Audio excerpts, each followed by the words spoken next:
दोस्तों नमस्कार, मैं हूं आलोक पाठक और आप देख रहे हैं खबर दस्तक।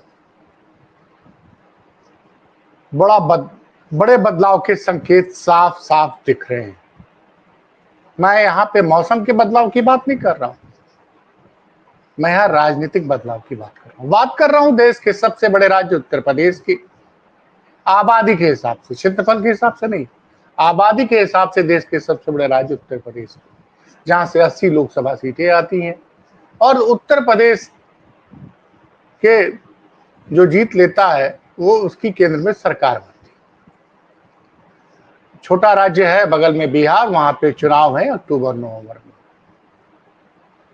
4 महीने बाद बिहार का चुनाव है, फिर बंगाल में घमासान होगा, उसके बाद आसाम, उत्तर प्रदेश। अगले 17-18 महीनों में कई बड़े राज्यों में चुनाव होने वाले हैं। और ये चुनाव इसलिए महत्वपूर्ण है कि इन चुनाव में अगर भारतीय जनता पार्टी को सफलता नहीं मिलेगी तो मोदी सरकार का केंद्र में टिक पाना बड़ा मुश्किल होगा, क्योंकि आपको पता है कि मोदी सरकार भाजपा को पूर्ण बहुमत नहीं है, 240 सदस्य हैं भारतीय जनता पार्टी को। वो दो बड़े दलों की बैसाखी पर टिका हुआ है। एक है बिहार के जनता दल यूनाइटेड के, जिसके 13 सदस्य हैं, और बाकी जो है 16 सदस्यों के साथ चंद्रबाबू नायडू। तो तेलंगाना, आंध्र प्रदेश में चुनाव तो अभी काफी 4 साल बाद है, लेकिन बिहार का चुनाव बहुत महत्वपूर्ण है। और बिहार के चुनाव के पहले उत्तर प्रदेश में बड़े बदलाव के अब साफ संकेत दिख रहे हैं।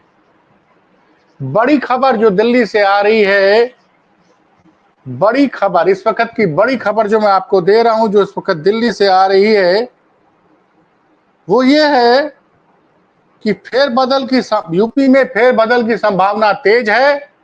आनन फानन में दिल्ली पहुंचे योगी आदित्यनाथ, ऐसी खबरें आ रही हैं। यूपी में फेरबदल की संभावना तेज है, आनन फानन में दिल्ली पहुंचे योगी। दिल्ली से बड़ी खबर इस वक्त की आ रही है, बड़े बदलाव के संकेत हैं।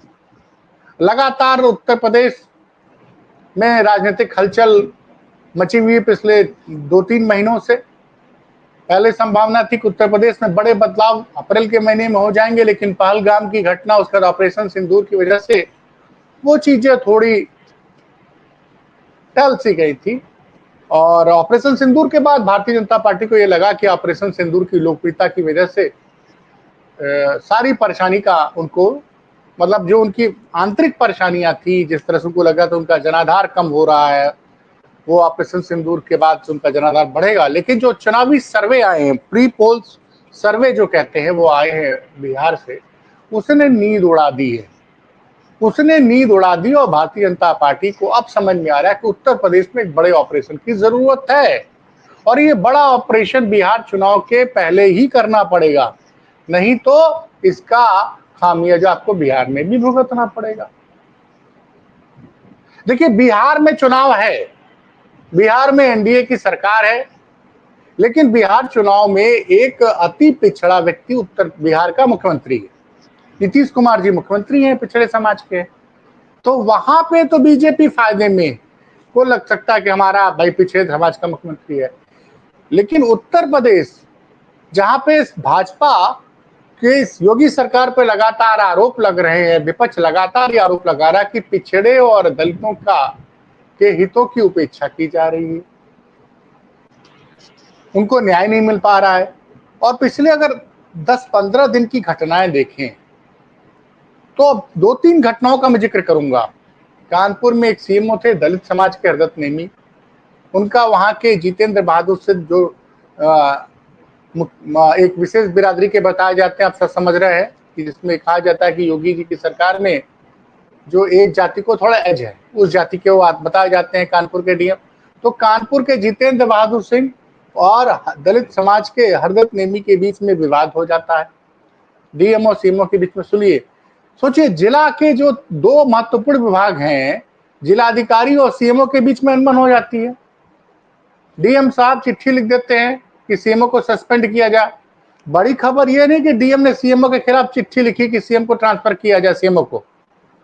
खबर यह है कि चिट्ठी वायरल हो जाती है, सोशल मीडिया में इसको अवेलेबल करा दिया जाता है।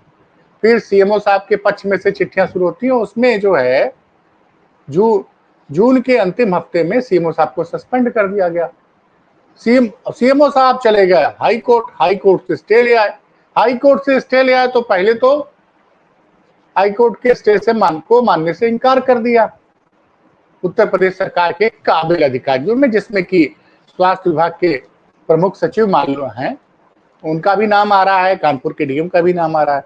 लेकिन जब सीएमओ साहब बोले कि मैं हाई कोर्ट जा रहा हूं हाई कोर्ट के आदेश की अवमानना के लिए, तो आनन फानन में उनका सस्पेंशन खत्म किया गया और उनको कानपुर का सीएमओ का चार्ज दे दिया गया। अभी यह मामला ठंडा ही नहीं हुआ था कि पीलीभीत में एक कृषि अधिकारी को भारतीय जनता पार्टी के विधायक के गुर्गों ने भरी मीटिंग में पीट दिया। अब वो अधिकारी कहने लगे चूंकि मैं पिछड़े समाज का हूं इसलिए मेरी जाति देख के मुझे मारा गया। बरेली का मामला दूसरा है, वहां तो मान लीजिए एक एडेड स्कूल के टीचर का मामला है वो, लेकिन वो भी पिछड़े समाज के आते उनके ऊपर एफआईआर हो गई। तो अब ये आप समझ रहे हर जगह ये मामला हो रहा है। और अभी बांदा से एक खबर आई थी कि एक विधायक जी ने एक एसडीएम साहब को हड़का दिया था, तो एसडीएम साहब का बयान आया था कि साहब मैं दलित समाज का पढ़ लिख के एसडीएम बन गया हूं, तो विधायक जी को पसंद नहीं आ रहा है। और ये सब खबरें आ रही है, ये सब खबरें मैं बारी बारी से आपको इसलिए बना रहा हूं, समझ लीजिए क्या चल रहा है। और इधर योगी जी हर मंच से मार वही सब बात किए जा रहे हैं, हर मंच से वो कोशिश कर रहे हैं कि धार्मिक ध्रुवीकरण हो और मेरी कुर्सी बची रहे, और इस कुर्सी के बाद में सीधे दिल्ली वाली कुर्सी तक पहुंच जाओ। लेकिन चुनाव तो भाई किसका भविष्य दांव पे लगा हुआ? भविष्य का दांव तो लगा हुआ है नरेंद्र मोदी का, अमित शाह का। तो मोदी जी अमित शाह लगातार फीडबैक ले रहे हैं। पहले केशव मौर्य को 9 जुलाई को बुलाया गया, वो जाते हैं मिलके आते हैं। अच्छा, केशव मौर्य दिल्ली जाते हैं मिलके आते, उसके आते हैं यहाँ पे राज्यपाल से मिल लेते हैं, उसके 2 दिन बाद जाके वो विधानसभा अध्यक्ष से मिल लेते हैं। फिर खबर आती है कि ब्रजेश पाठक दिल्ली बुलाए गए। परसों जो है ब्रजेश पाठक अमित शाह जी से मिलते हैं, और कल जो है राजनाथ सिंह भाजपा के दिग्गज नेता, उनके आवास पर अमित शाह के साथ एक घंटों मीटिंग चली है। और उसी बीच में देखिए इतना कुछ उत्तर प्रदेश में हो रहा है। भारतीय जनता पार्टी के विधायक एडीएम को एक एडीएम को थप्पड़ मार दे रहे हैं, को फोन पे सुना दे रहे हैं, विधायक के गुर्गे जो है किसी अधिकारी को मार दे रहे हैं, डीएम और सीएम में विवाद हो जा रहा है। डीएम साहब को कुछ नहीं हो रहा क्योंकि लोग बता रहे हैं कि उनका नाम जितेंद्र बहादुर सिंह है, इसलिए उनको कुछ इस शासन में कुछ नहीं हो सकता, और सीएम साहब सस्पेंड हो जाते हैं। सीएम साहब बोलते हैं चूंकि मैं दलित हूं, खैर हाई कोर्ट से वो जीत के आ जाते हैं, फिर सरकार बैकफुट पर चली जाती है। और अभी सुनिए अवमानना के आदेश के खिलाफ जब सीएमओ साहब कोर्ट गए थे 17 जुलाई को, और अधिकारियों ने सोचा कि हमने तो इनको रीइंस्टेट कर दिया, इनका सस्पेंशन वापस कर दिया, अब मेरे खिलाफ कोई कार्रवाई नहीं होगी। हाई कोर्ट ने तलब किया है कि पूरी पत्रावली लेके आइए, कैसे आप लोगों ने हमारे आदेश की अवमानना की। सोचिए कितना अधिकारियों का मनोबल बढ़ गया है। और ये सब खबरें दिल्ली देख रहा है, दिल्ली के पास एक एक खबर है। और यहां जो लोग एक खेमा फिर से अवतरित हो गया है, वो मीडिया में खबरें चलाने लगा कि योगी मॉडल की जरूरत है बिहार में योगी की जरूरत है कानून व्यवस्था को लेकर। ये खबरें प्लांट करानी शुरू कर दी गई गोदी मीडिया में। और एक चैनल में तो डिबेट हुई कि योगी जी इतने लोकप्रिय हैं कि मतलब बिहार में उनकी बड़ी जरूरत है। अरे एक पत्रकार ने कहा कि उत्तर प्रदेश में तो संभल नहीं रहा है, बिहार की और कहां की बातें हो रही हैं। इसी बीच ये जो खबर आई है कि योगी जी दिल्ली पहुंच गए, ये खबर है कि दिल्ली पहुंचे। तो अब क्या होगा? क्योंकि देखिए केशव मौर्य से मुलाकात हो गई, ब्रजेश पाठक से मुलाकात हो गई, भूपेंद्र चौधरी से मुलाकात हो गई केंद्रीय नेतृत्व के। एक चीज मैं आपको बता दूं, पिछले मार्च के बाद से, जब से मैं आपको तारीख बता रहा हूं क्योंकि मैं तारीखों पे बहुत ध्यान देता हूं, योगी और मोदी के बीच में जो सबसे बड़ा गैप आया है, जानते हैं कब आया है? वो गैप आया 29 जनवरी 2025 को। प्रधानमंत्री मोदी के कैरियर पे जो सबसे बड़ा दाग लगा है वो लगा है महाकुंभ में, प्रयागराज में हुई भगदड़ में कई लोगों की जान चली गई। वो भी किस दिन? मौनी अमावस्या के दिन। और सोचिए योगी जी और मोदी जी के में डिफरेंस कैसे पैदा हुआ, उसका कारण बता रहा हूं। 29 जनवरी को मौनी अमावस्या के दिन सुबह के समय रात और जो सुबह होने वाली होती है सुबह सुबह 1:30 से 2:30 बजे के बीच में हादसा होता है संगम में। भगदड़ मस्ती, कई लोगों की जान चली जाती है। योगी जी इस पे खामोशी धारण किए और योगी जी के अधिकारी मीडिया में खबरें छपवा रहे होते हैं कि ऐसा कुछ हुआ नहीं है। और 11:40 पे प्रधानमंत्री मोदी ट्वीट करके महाकुंभ में हादसे में जान गंवाने वालों के आत्माओं की शांति के लिए प्रार्थना करते हैं, उनको श्रद्धांजलि देते हैं। तब पता चला कि अरे महाकुंभ हादसे में भगदड़ में, जिसमें मीडिया चला रहा है कि भगदड़ भी मामूली चोटें, इसमें तो कुछ लोगों की जान चली गई। उसके बाद भी योगी जी मौन धारण रहे। शाम को 7 बजे योगी जी मीडिया के सामने आए और मीडिया के सामने नहीं आए, एएनआई का एक बाइट दिया, वो बयान वायरल कराया गया कि महाकुंभ हादसे हुए, इसमें कुछ लोगों की जान चली गई। उसी दिन से मोदी और योगी जी के बीच में जो पहले की दूरियां थी, वो कहते उसमें एक बड़ा गैप आ गया। और जो मेरे सूत्र बता रहे हैं इसको आप मीडिया से प्रमाणित भी कर लीजिए कि आप देखिए कि प्रधानमंत्री आवास में योगी जी की मुलाकात उसके बाद से मोदी जी से नहीं हो पाई है। कुंभ खत्म होने के बाद योगी जी बड़ी उम्मीद से दिल्ली गए थे कि मोदी जी से समय मिलेगा, अकेले मिलने का समय नहीं मिला। तो एक तरफ वो नहीं मिल पा रहे, उधर छोटे छोटे राज्यों के मुख्यमंत्री जाके मिल ले रहे हैं, विपक्ष के कई नेता जाके प्रधानमंत्री आवास से मिल ले रहे हैं। और अभी हाल ही में बताया था मैंने आपको, एक वीडियो भी बनाया था कि गोरखपुर आजमगढ़ नीलकंठ एक्सप्रेसवे का उद्घाटन योगी जी ने अकेले किया, जबकि प्रधानमंत्री मोदी उस दिन कुशीनगर एयरपोर्ट पे आए, 15-20 मिनट रुके और वहां से फिर वो दूसरे विमान से बिहार में सभा करने गए थे। तो ये जो संकेत है, इन संकेतों के बीच में लगातार खबरें आ रही हैं। खबरें तो ये भी आ रही हैं कि योगी आदित्यनाथ चाहते हैं कि भारतीय जनता पार्टी के प्रदेश अध्यक्ष के रूप में स्वतंत्र देव सिंह का वो चाहते हैं हो जाए।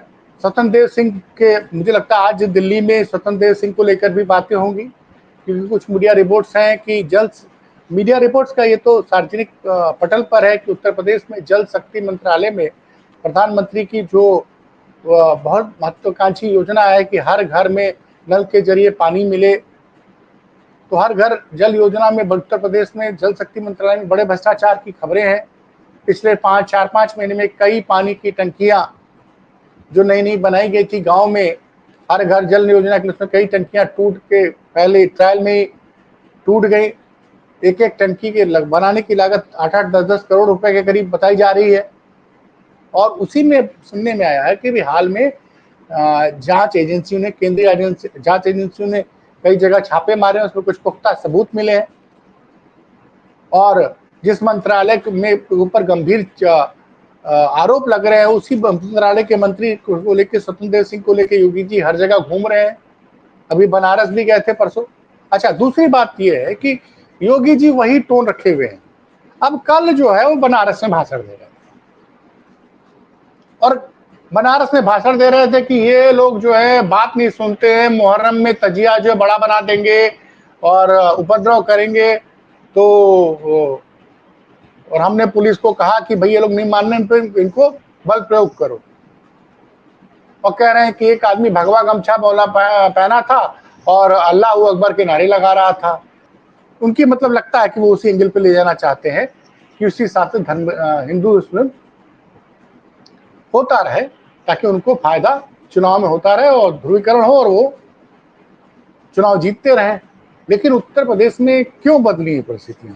जो पिछड़े और दलितों में नाराजगी की जो लगातार खबरें आ रही हैं,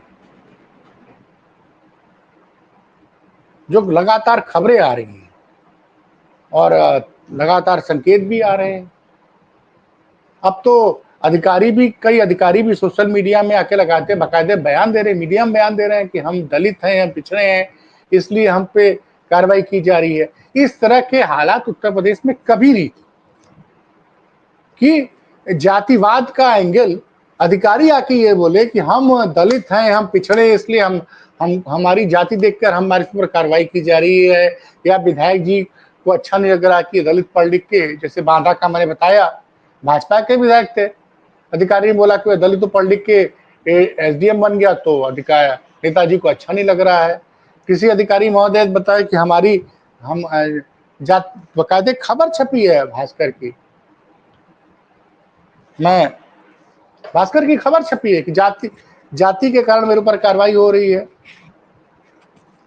तो ये जो हालात बने हैं उत्तर प्रदेश में, इन हालातों के बीच में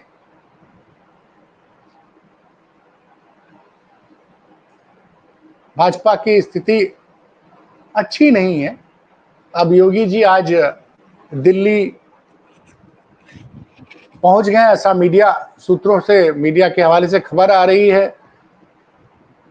और तो देखिए क्या होता है। केशव मौर्य से भी मुलाकात हो चुकी है, केशव मौर्य तो सबसे मिल चुके हैं। कुछ लोग तो ये भी कहते हैं कि विधानसभा अध्यक्ष से केशव मौर्य की मुलाकात को आप मामूली खबर मत समझिए, क्योंकि हो सकता है कि शक्ति मतलब विधायकों को की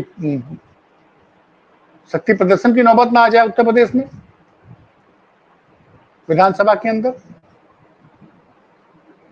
तो इन परिस्थितियों के मद्देनजर, क्योंकि सुनने में आ रहा है 200 से ज्यादा विधायक फिलहाल अपनी ही सरकार से नाराज हैं, तो 200 से ज्यादा विधायकों के नाराज होने की खबर, कुछ अधिकारियों द्वारा जो ये कहना कि हमारी जाति ऐसी इसलिए हमारे खिलाफ कार्रवाई हो रही है, और दलित पिछड़ों तो लगातार कह रहे हैं कि हमारी सुनवाई नहीं हो रही है। तो ऐसे में योगी जी का दिल्ली जाना एक बड़े बदलाव के संकेत हैं। क्या होगा क्या नहीं होगा, इसके बारे में जैसे ही कोई जानकारी मिलेगी हम आपके सामने उपस्थित होंगे। फिलहाल खबर दस्तक देखते रहिए, और चैनल की खबरें अच्छी लगती हो तो शेयर और सब्सक्राइब कीजिए। धन्यवाद।